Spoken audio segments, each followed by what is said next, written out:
am joined by our brilliant guest conductor, Tianyi Lu. We're so happy to have you here. Hi, everybody. Good evening. Okay, so I'll start with my general curiosity questions. Curiosity question number one, where were you before you were here this time around? Well, I was in my home in the Netherlands. I live in The Hague, but my previous conducting engagement was in Lisbon in Portugal. Lisbon. Oh, God. You know, I think being a conductor is one of the best jobs for traveling, isn't it? Is it? I mean, especially as your career blossoms, as it has, they want you everywhere. So how many weeks a year are you on the road at this point? Well, I'm a little bit unusual in that I don't work as much as a lot of other conductors. I try to keep as much time as possible to be at home. Having said that, I'm still away about half the time. I have a 2-year-old son, and I really want to see him. He travels with me and my husband about once a month, so then I'm away from him about 3 weeks a month. Well, that's... I'm away from him only, a week. Well, that's very nice. That's very nice you can manage that. All right. I'm also interested, I will also ask my other stock question, only because I think it's always interesting to find out. Do you come from a musical family? I am definitely the odd one out. Both my parents studied engineering. My little sister is studying engineering now, and but they love music. I grew up. They were in Shanghai at the time, and they always loved classical music. Would buy recordings and listen ever since they were students. So I have a family that love music, but nobody in my family has ever learned an instrument apart from my little sister. Okay. Did you ever even briefly consider engineering? Nope. I hated physics. I was so bad at it. I mean, I studied hard and I got good grades, but did not enjoy it. I get it. But I do know that one thing you did definitely consider was film music, correct? So that was an early passion for you? I just loved the drama that music could create, soundtracks. I really dreamed of becoming a film composer, even in high school. Got into conducting in that way. I wrote music, was studying composition, and then the professor said, why don't you conduct your own pieces? And thought never crossed my mind. I'd never seen, somebody looking like me on the podium, and then I just gave it a go and I fell in love with it. Yeah. Well, it's interesting, we never talk about the fact that a lot of, maybe not just a lot of, but the concert hall music we listen to, there is a cinematic element, and that the dramatic through line. The big difference, of course, is that a film score in generally has to bow down to the picture and cannot develop in the same way that a concert hall piece can. But do you ever sort of conceive of the story of a piece when you're preparing to conduct it? Absolutely, especially the main work you'll hear tonight, Sibelius, the Second Symphony. People talk about the inherent landscape, the beauty, of the wonder of natural beauty in his music. And it is woven into the very fabric of his compositions. You cannot deny that it's in the DNA of his writing. Whether, you can directly pinpoint it's a mountain or it's a tree or forest, that's to be, I don't think of it in that way, but definitely, the opening sweeping string line paints a beautiful picture of perhaps water or something that's organic and flowing and breathing. And the glorious, brass, the horn chord, you feel the sense of vastness. So, yeah, it's definitely pictorial, and often I do use a lot of visual metaphors to help the orchestra create something that's a bit more than just technical information. It's always an interesting thing to talk to a conductor about how exactly you communicate your vision to the orchestra. And, I guess there are two major divisions. One is you talk in musical terms, a little more vibrato there, legato, rubato, all that stuff. And then there's all of the subjective things which can range from the metaphorical to the psychological, and sometimes to cosmic images. And so I'm always interested to hear how that happens. And you will speak in those non-musical terms to an orchestra. Definitely. I find that, if we focus sometimes too much on technique, like this was late, this needs to be louder, it doesn't spark the imagination in the same way. If you can say this needs to be like stronger, or you can say this needs to be like a thunderclap. It creates a completely different audio-visual effect. I think it's important to marry visual images with concrete technical terms because every person interprets the image of a thunderclap in a different way. But, and sometimes I come up with the most ridiculous metaphors. I mean, it's always off the cuff. Can you come up with one offhand? Oh, well, I said some really silly ones this week. For example, I talked about in the last movement, there is this very noble da-da-da-da-da-da-da in the lower strings, and this very slow woodwind dum-dum, and it lasts for minutes, quite a long time. And I said, we have to keep the tension. It needs to feel, and suddenly this image popped into my head of that scene in Star Wars where they're stuck in that watery garbage chute, and then the wall is just like going, and there's this like gravitas, like you don't sense it, but there's this huge force about to crush them to death. Not that it's menacing, but I don't know why I said that.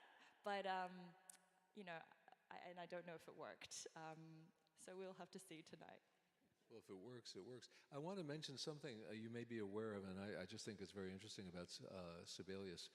In 1935, the New York Philharmonic asked the people who listened to their radio broadcast to vote for their favorite symphonic composer. Beethoven came in second. Not by a lot, but he came in second to Sibelius. 1935, New York Philharmonic radio listeners voted Sibelius favorite symphonic composer, and there actually is part of the reason we can understand that. He was the first composer whose, productive period coincided with the rise of quality recordings and radio. So he was one of the first major composers, and possibly the first major composer who was well represented in a way that composers hadn't been before. But I thought it was interesting to mention that since you've got Beethoven and Sibelius together, and I hope that Beethoven doesn't have any hard feelings about 1935, that's it. But it's true, Sibelius is such a master and such an individual. We talk about individuality among composers, but also when you talk about the connection to his landscape, and of course that was inevitable that people would see pieces as nationalistic, whether they were intended to be or not. But nationalism aside, nationalism and landscape can be connected, but they're not exactly the same thing. And where you are born and raised, the language you speak, the shape, the contours of the language, that all affects the music. And that really makes Sibelius a special figure in that regard. And we talk about other countries, and we can rattle off a list of dozens of composers, but when we talk about Finland, who have we got? We've got Sibelius, we've got this guy Esa-Pekka Salonen, right? And in between, trying to recall one of my favorite composers, Cantus Arcticus. It'll come to me later, but just a handful. Thank you, Ennio Rotavara. Feature him on a program on the radio all the time and can't come up with his name in front of a crowd. Okay, but thank you so much for that. But there is a distinctive aspect to Finnish composers, and those are three composers whose styles and chronological position are vastly different, but you can sense it in the same way. That sounds like French music, that sounds like English music, and so on. Now, I know that part of your pedigree here is the Schulte conducting competition, and we've talked with a number of artists about what goes into, say, a piano competition, what you have to prepare, going through all the rounds. What's a conducting competition like? Do they hand you a baton and say, go to it? Well, how's it go? It's very strange. It's so bizarre. You usually get a big repertoire list of, I think we had about total of 5 hours worth of music, like 3 symphonies, all these overtures and concerti to learn. And then you go through rounds. So you go through the first round where I had 15 minutes in front of the orchestra, and the jury just say, conduct Mozart's Magic Flute Overture, or it could be Barbara Seville Overture, or it could have been Bruckner, and you have to have all this music ready to go. And I found it very interesting because, you know, if you're actually working with a professional orchestra, I'm doing Beethoven, I'm doing Sibelius, I know what I'm doing. And yet with a competition, you just don't know. And you have to have that sense of preparation and the psychological element of, you know, keeping calm, keeping grounded, and being able to just immediately switch on and have that music in your body. Because it's a very physical, embodied thing.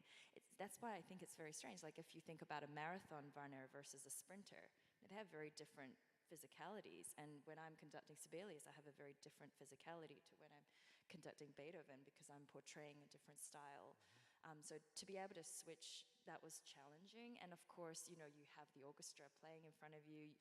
Every word is being adjudicated by the jury. It feels very different. However, I really went in with it was right in the middle of the pandemic, and I was really twiddling my thumbs at home, and I was bored out of my mind, and I just thought, hey, why don't I try competitions? I've never done them before, and I treated it as a chance to grow as a person. And I really found that I was so happy that I was able to, you know, find the strength within myself to bring out the best in the musicians in the moment. Well, in a competition environment, do you find that the orchestras tend to be visibly supportive? Are they out to help you? I think they played like they would any other situation. Yeah, I did feel quite supported, and I also feel it's a bit strange because the conductor's power lies in making other people powerful, right? That's what Ben Zander said. And, you know, we don't make a single sound apart from the occasional grunt and the sweat dropping onto the floor, but we don't make any, you know, we don't create the notes. So all we can do is to inspire and to initiate sound. So a lot was judged on technique, on communication, and ideally a conductor speaks as little as possible. Everything should be shown in the technique and physicality. So yeah, it's a very strange thing to be judged on how you lead other people. Yeah. And they were watching everything you do, the adjudicators. Yeah. Oh wow. That's tough. To drop another name, another distinction you have is having been a Dudamel Fellow. And I thought I might ask for those of us who aspire to be Dudamel Fellows, how does that happen, and what does a Dudamel Fellow actually do? Well, that was a few years ago now, and I think LA Phil, every year they bring in about 3 or 4 young conductors to assist on different projects. So I was there about 3 times over the course of 2 seasons. So I got a chance to work with Dudamel himself and Susanna Melki, a lot of wonderful different composers and conductors, and yeah, it's a mainly assisting job. So your job is to sit in the hall, comment on balance, learn, watch, speak to the musicians. I was also invited to go hear an audition, so it was interesting to be part of that process. And of course, the kind of kudos of being called a Dudamel Fellow is also, you know, undeniably special. Yeah, I was really grateful for that opportunity. I learned a lot. One more question, and this is another curiosity question of mine. Part of being a conductor, of course, is having the musical brain to absorb a score, to study it, to imagine the performance, and do all of that work before you ever step in front of the orchestra to rehearse. But how do you develop stick technique? Where does that come from? Hours of selfie videos. Honestly, it's very challenging, actually. This is an art form, and there are many, you know, very famous conductors who don't necessarily have great stick technique, who are great musicians. And at least one great one who didn't use a stick at all, Mr. Stokowski, yeah. True, and among you know, others, yeah. One of my great mentors who unfortunately passed away recently, Sir Andrew Davis. He used to use a baton, and then his wrist, he got an injury. So then, since then, he stopped using. And, really? and I sometimes also put the stick down and shake things. Yeah. It's just how you connect. I spend a lot of time, you know, working out how to create sound and really connect with the sound. Right. I really went into the Russian school, the St. Petersburg school, Musin school, and studied with some of his students. Really? Gergiev is probably his most famous He's teacher. unbelievable, yeah. But it's a strange thing because orchestras, you know, some great orchestras, for example, you know, in Europe, they play very behind the beat. You know, you go downbeat and the sound happens, boom. And, you know, how do you connect? How do you really influence the sound in the moment? It takes hours of practice, and certain things that don't quite work, I always assume it's my fault. You know, I really believe that there is a lot you can do just by showing stick technique. So, yeah, and sometimes I would video myself and just rehearse a really tricky accelerando or a difficult section that, you know, maybe perhaps things aren't working, and work out how I can really hold the entire orchestra in my arms. And that's difficult when you have the double basses with these huge strings having to go boom at the same time as a tiny E string on the violin that goes at the same time as a huge tuba player, you know, the do. I'm talking about an instrument, not the person. and a piccolo player who has to go tee, you know, and they all have to play at the exact same time. You know, if you just go boom, it's not going to happen. Right. You have to feel the physicality of the tuba, of the piccolo, and create the sound. I wish we had more time to talk, but I am obligated to let you go right now. Yes, so I better go. Thank you so much to Tianyi Lu for joining us. Lovely to meet you. Okay, thank you. It's another Pacific Symphony pre-concert doubleheader. Would you please welcome our wonderful piano soloist, Yulianna Avdeeva.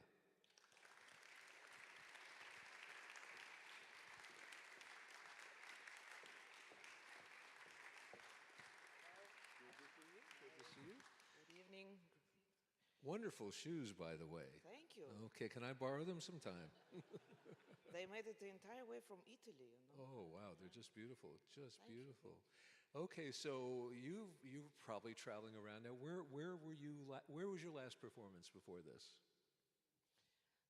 Well, I was in Germany at the piano festival Ruhr in Düsseldorf, and right before that I was in Italy where I got those. So yeah. And where will you be next after this? I go back to Europe and I'm playing concerts with the Valencia Orchestra in Spain. Okay. So it's then I go to Berlin with the recital at the Pierre Boulez Hall. So it's a busy schedule. Okay. So I mean, you are at the top of your game, and you are very popular. And how far ahead are you booked generally? I'm sorry, say that. How far into the future are you engaged? Well, I mean, after COVID, anything in the future is Yeah. you know, a kind of but 2-3 years. Really, it's just amazing. Well, since you mentioned COVID, I know that you created something new online when you were contending with, as we all were. Tell us about your Bach project. Yeah, that was somehow a very new adventure for me because I was always kind of a little bit shy on social media and stuff like that. But Maybe hold a little closer. Yeah. During the first COVID week where the life was just so new, no concerts, I thought why not to try out the technology which we have, and reached out to the audience. And finally I went every Thursday I went online. I was on air at 7:30, and I had a very positive reaction from the audience, from the viewers. And finally I decided to go through through both books of Well-Tempered Clavier by Bach. So it took me around 1.5 years, well, one stream a week. And the entire project had like almost 500,000 views, which I was very proud of, and am still. And I think of course it's a completely, you can never compare any digital or basically not a live performance or not a live music experience with the concert performance. But it's another, I think it's a kind of, yeah, you can really also talk about some topics in music which you would like to discuss. Some people can also, bring their point in, and I found that also very inspiring from the audience side. It's pretty much taken for granted these days that artists of all styles will have an online presence. You can't do without that. Let's also talk a little more about the pandemic. Obviously, there must have been engagements that got canceled as this thing set in. Are we now fully out of the woods, so to speak, in terms of your activities? Have we left the pandemic behind as far as your careers is concerned? I would think so. Well, at least the concerts are being played again around the world with full audiences. I know that some places are still hoping that the more audience will come back, and I absolutely understand this feeling of, you know, it was such a new experience for all of us. I think that people just don't always feel safe, and I absolutely understand and share that. But I can only say that this moment of sharing the music together in a concert hall or at the theater, I think it's absolutely priceless. It's you cannot. Yeah, I hope that the people will be again having courage and feel safe enough to attend performances. Now, I happen to know you're playing Beethoven tonight, but I happen to know that a magic name for you is Chopin, as a winner of the Chopin competition. And I think, if I read correctly, the first woman in 45 years to win the competition, which makes that, for me, on a par with one other famous event, which you probably know about, 1970, Garrick Olson. It's the middle of the Cold War. Garrick Olson goes to Warsaw, wins the Chopin competition, the first American to win in the midst of, you know, very strange political environment. And now, to be the first woman in 45, why does it take so long? Because, I mean, if we think about the world of pianists, I can name at least as many sensational women pianists as I can male pianists at this point, and maybe even more. But why is there a time lag? Do you think there's a reason there? Well, first of all, I think the speciality of the Chopin competition, it takes place all 5 years. So it's already a big gap between the competitions. The competition, by the way, the Chopin competition will celebrate its 100th birthday in the 2027. So it's also one of the oldest Chopin competitions. It's one of the oldest competitions, sorry. Yeah. And, well, yeah, I don't know, the Marta Argerich indeed was my predecessor, female predecessor as a winner of the Chopin competition. I don't know why it's like this. Maybe, I don't know, it's difficult to say. Maybe there are, maybe female, I absolutely agree with you that there are so many brilliant pianists around, and maybe they don't feel like they would like to play a competition.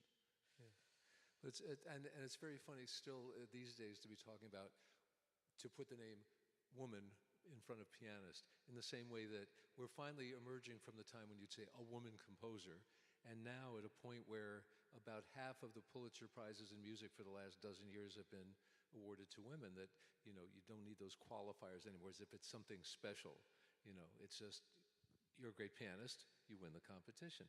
Now, as far as Chopin's concerned, I've read that your intention in performing Chopin is to really, the word immerse shows up, to immerse yourself in Chopin. And what does that mean to you? How do you approach immersing yourself in somebody like Chopin?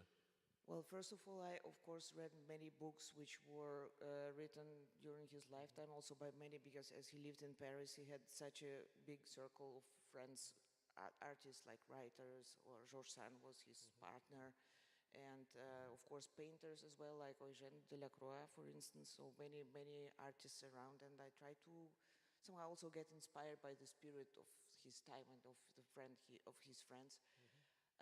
I also, of course, try to somehow get into the historical moment, so just learn more about the time, what was the political and the environment in Paris where he lived, what was happening around him, what could occupy him, I mean, as a human being,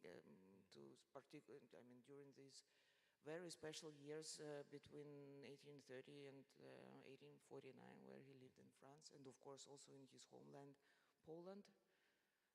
So it was a very, how should I say, I try to get into his world from different sides. Of course, it's very subjective. The result is extremely subjective, but for me, it's very inspiring as well, you know, because I was creating for myself a kind of his universe. I mean, what I understand or what I feel as Chopin's universe, and as I said, yes, it was a very inspiring experience for me.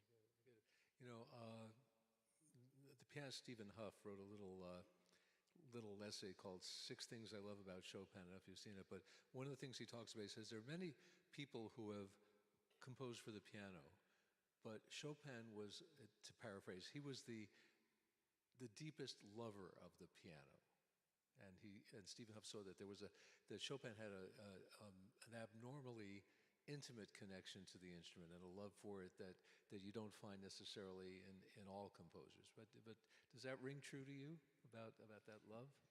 Absolutely. Well, first of all, I mean, it's very obvious that he actually didn't compose anything significant except the cello sonata, but it's not, I'm sorry to say this, for me personally, it's not on the same level as his piano works are. He was a poet of piano, which also some colleagues of him were calling him. I think this is indeed this unique combination of a human voice, because he admired the Italian opera, especially Bellini. So this is, he was indeed a singer on the piano, and this on the first, on the one hand, it's maybe he has this maybe operatic element in his music. Yeah. On the other hand, also very folks-like music, well, with mazurkas or with some songs. So it's a very natural way of expressing himself on the piano, I think. And indeed, maybe no one was able to do that as sensitive as he was. I see.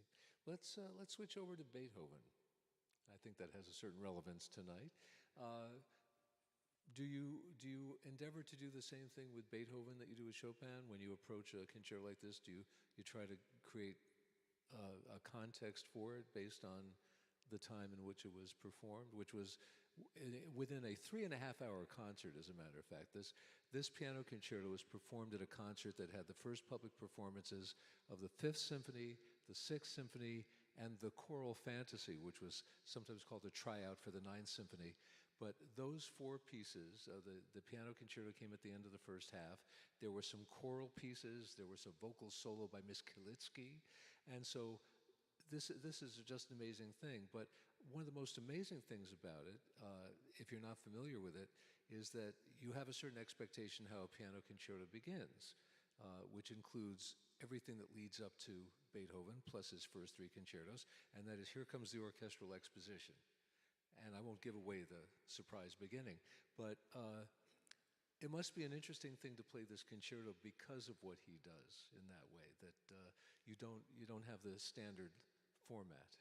Exactly. I think this is absolutely unique in the history of music, indeed, that this beginning of the piano concerto number 4, because there is no orchestra introduction, this traditional way of presenting the musical themes which appear first at the orchestra. This is the normal way. Here, Beethoven really breaks the ground, because the concerto starts with the piano line. It's just six, 7 bars, I think, with this first chord coming from, I don't know, I see it indeed as the heaven will open. It's so gentle, so soft, but so full. And actually, in this chord, the entire universe is already explained in a way. And then Beethoven develops this motif or the theme already from this first chord. And this is basically the score of the first movement already. So it's very simple. There is no melody inside. It's more a motif. It's not something you can sing, like a song or something. It's short groups of notes.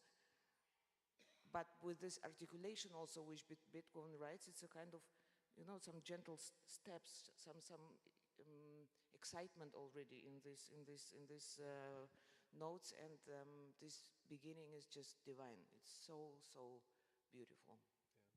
Yeah. And it's also sort of interesting, thinking about as a pianist, that essentially you're stepping into